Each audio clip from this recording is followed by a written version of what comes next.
Bien, y en esta oportunidad nos acompaña José Luis Pérez Guadalupe, quien es doctor en Ciencias Políticas y Sociología. Hoy vamos a conversar de un tema bastante interesante. Se trata del factor religioso en el contexto político y electoral en Latinoamérica. Le damos la bienvenida al doctor Pérez Guadalupe. ¿Cómo está, doctor? ¿Qué tal? Buenos días, Jairo. Muchas gracias por la invitación y a tus órdenes. Claro que sí. La primera pregunta viene al tema respecto a lo que justamente habíamos anunciado al inicio de esta entrevista, ¿no? ¿Cuál es la importancia que tienen los grupos religiosos en los contextos políticos y sobre todo en los contextos electorales? Ujú.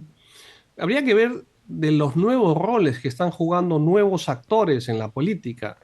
Es decir, la religión siempre ha sido un factor político, pero antes la relación era iglesia-estado, que era una relación mucho más formal y se centraba casi siempre en lo que es la iglesia católica. Y siempre ha habido un intento de aprovechamiento religioso desde el punto de vista político, es decir, manipulación religiosa con fines políticos. Eso era clarísimo y se ha dado muchas veces, ¿no es cierto?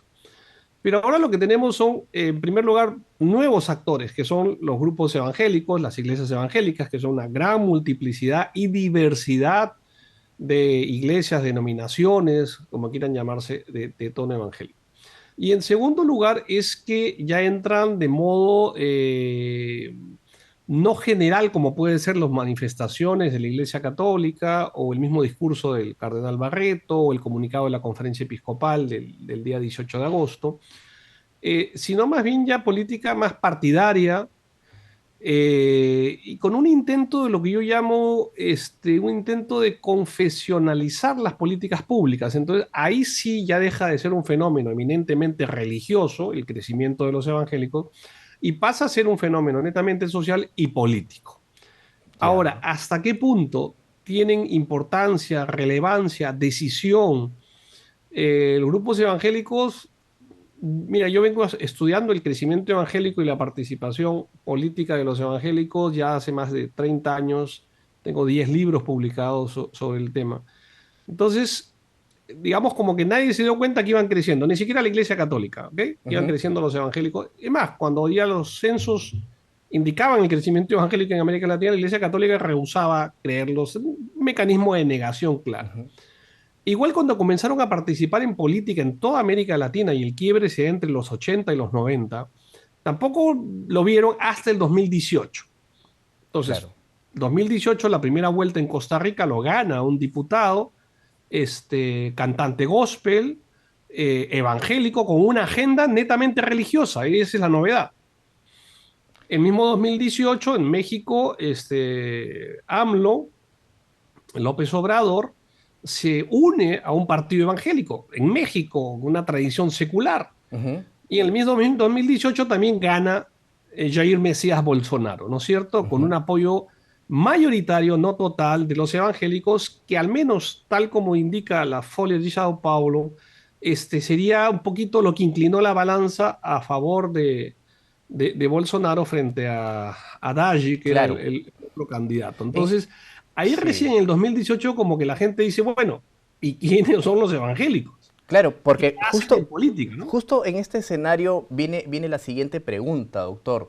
Es decir, aparecen los grupos evangélicos, cobran una relevancia importante, ¿no? A nivel de Latinoamérica, pero ¿es suficiente el apoyo de los grupos evangélicos para ganar elecciones presidenciales, por ejemplo, o no?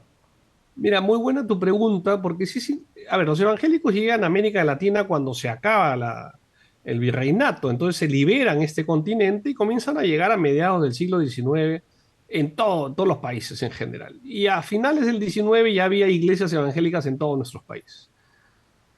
Entonces, no es un fenómeno, digamos, reciente, no, no. Recientemente, a partir de los años 70 del siglo pasado, que comienza a crecer abismalmente a costa del decrecimiento católico. Ujú. Entonces, inicialmente era un fenómeno netamente religioso y un problema, entre comillas, pastoral para la Iglesia Católica, porque perdía feligreses que se iban a los evangélicos. Pero se convierte en un fenómeno, ya digo, social y político, cuando intervienen y quieren, y tienen todo el derecho de intervenir, eso nadie está negando, pero quieren confesionalizar lo que nosotros llamaríamos un neoconstantinismo, mientras que la Iglesia Católica cada vez se va separando de los poderes del Estado, ya no hay estados confesionales, ni quieren, ni nada. Más bien, estos grupos, pues no todos los evangélicos, sino este sector del evangelismo, Ujú. parece que quiere pretender otra vez la confesionalización de los estados a través de la confesionalización de sus políticas públicas. Tu pregunta es, ¿son suficientes? No. Ahora, claro, Por sí, una razón muy sencilla, perdón, y es sí, que no existe un voto evangélico. O sea, la gente cree que existe, o sea, los evangélicos votan todos iguales. No, para nada. Y esa es la gran estafa de muchos pastores evangélicos que quieren vender, rematar sus feligresías, supuestamente, decir, mira, yo tengo una iglesia que exacto. tengo 10.000 Sí. feligreses, todos van a votar por ti, si comenzando que eso es una prostitución de la religión. Y también es una mentira, porque no existe el voto evangélico. No todos los evangélicos votan igual, porque hay una división interna de parte de ellos muy grande. No hay ni siquiera una unidad eclesiástica, tampoco organizativa, menos va a haber política. Pero en determinados momentos sí pueden tener un vínculo común, que en este caso es una agenda que ellos llaman la agenda moral. ¿Un compromiso eh, religioso se podría decir? lo que pasa es que ellos van a plantear su entrada a la política, y esa es la diferencia y el peligro, como una prolongación de su misión religiosa. Mm, Entonces no es la misma entrada que tiene la Iglesia Católica actualmente, ojo. ujú. Durante siglos sí fue el catolicismo, fue un régimen integrista, pero no es la visión actual del catolicismo. En cambio, si entran, no es porque busquen el bien común, y esa es la diferencia. O sea, un político, entre comillas, tendría que buscar el bien común, y entra como ciudadano. No, ellos entran como religiosos. Por eso es que ves a pastores de congresistas. Entonces, y eso sí es peligrosísimo. En la Iglesia Católica no lo tiene. Si tú quieres cura y quieres entrar, y esa es un poco la crítica ahora a Omar Sánchez, que se ha vuelto un político de ultraderecha, igual que Cipriani, si quieres entrar en la política, oye, el derecho canónico te dice tienes que renunciar al sacerdocio. Muy bien. En los evangélicos no existe. Entonces tienes al pastor Edras Medina, que se quiere tirar abajo la SUNEDU. Tienes a la pastora. Ahora, son autodenominados pastores también, ¿eh? Ojo, Ujú. porque no pertenecen a iglesias de tradiciones antiguas, como los presbiterianos, los bautistas. No, no, no, son iglesias que tienen décadas recién que ellos mismos han fundado, y le llaman iglesias y se autodenominan pastores, y algunos hasta apóstoles, ¿ok?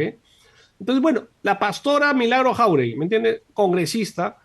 Pero lo interesante es que ahora estos evangélicos de línea conservadora se han unido con otra línea del catolicismo conservador, como en este caso López Aliaga, ¿me entiendes? Para el caso peruano. Pero Sí, esta línea está en América Latina desde esa perspectiva, pero sobre todo es un voto valorativo lo que ellos buscan. claro, en este contexto de los evangélicos, los católicos, los grupos religiosos que aparecen en la política, ¿no? ¿Qué tan perjudicial o qué tan beneficioso podría resultar finalmente para el bienestar común? Porque no hablamos, como bien usted lo señala, ¿no? De extender este escenario evangélico, sino de un bienestar común, porque no todos son evangélicos, no todos son católicos, no todos son Así es, religiosos. así es. Ni tienen por qué serlo, porque en la política estamos hablando de ciudadanos. Mira, que los católicos, los cristianos, los evangélicos, podamos intervenir en la política, tenemos todo el derecho, y hay un deber moral desde nuestras confesionalidades de intervenir.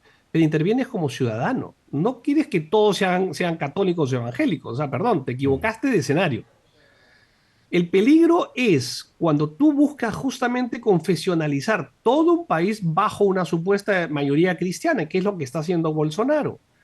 ¿Entiendes? mm. Entonces ya lo interesante es que van a discriminar a las minorías supuestamente por una mayoría moral cristiana, que son el 90% de América Latina.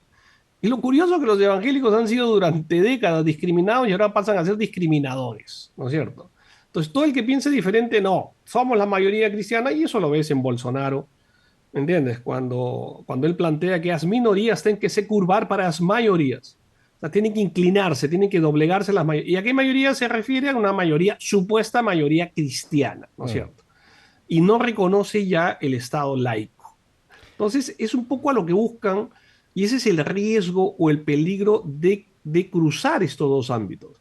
Que la Iglesia Católica, igual que las iglesias, el CONEP o qué sé yo, puedan manifestarse como actores sociales, claro que pueden. Ujú. El cardenal Barreto pueda dar su opinión, y la ha dado, ¿ok? Porque ha sido estafado por Pedro Castillo, y ahora le está dando el vuelto, ¿no es cierto? Decir, oye, tú juramentaste el 23 de mayo del año pasado y que ibas a respetar estos Claro. 12 puntos y no está respetando. Y juramentaron frente a Pedro Sin duda. Barreto, Sí. que era más o menos el garante ciudadano. El garante Ok, moral, por lo menos, ¿no? así es, y ahora le está cobrando. Y me parece muy bien que se lo cobre. No sé si me dejo entender. Claro que sí. Pero otra cosa es ya buscar la confesionalización de partidos. Mm. Entonces ya solamente, y eso es lo que hace, por ejemplo, el padre Omar Sánchez, ¿me entiende? Que se pasa a 20 pueblos. Y ahora solamente resulta que los de ultraderecha como él son católicos. Los demás no son católicos, en resumen de su discurso, ¿no es cierto? Claro que Pues sí. quítate la sotana, ¿me entiendes? O sea, sé coherente, sé honesto, no te encubras detrás del púlpito, ¿me entiendes? Si quieres opinar, tienes todo el derecho. Claro. Pero ya digo, también te acuerdas del congresista Arana de Cajamarca, dejó el sacerdocio y se dedicó a la política, que lo haga Sin duda Marco Arana. claro, sin duda hay que darle una mirada ciudadana a este contexto, ¿no? El factor religioso fundamental en nuestra sociedad y fundamental también en Latinoamérica, como nos ha explicado el doctor José Luis Pérez Guadalupe. Muchas gracias, doctor, por toda la información que nos ha podido brindar en esta entrevista. Muchas gracias, a sus órdenes. Bien, es momento de hacer una breve pausa, pero ya volvemos con mucha más información.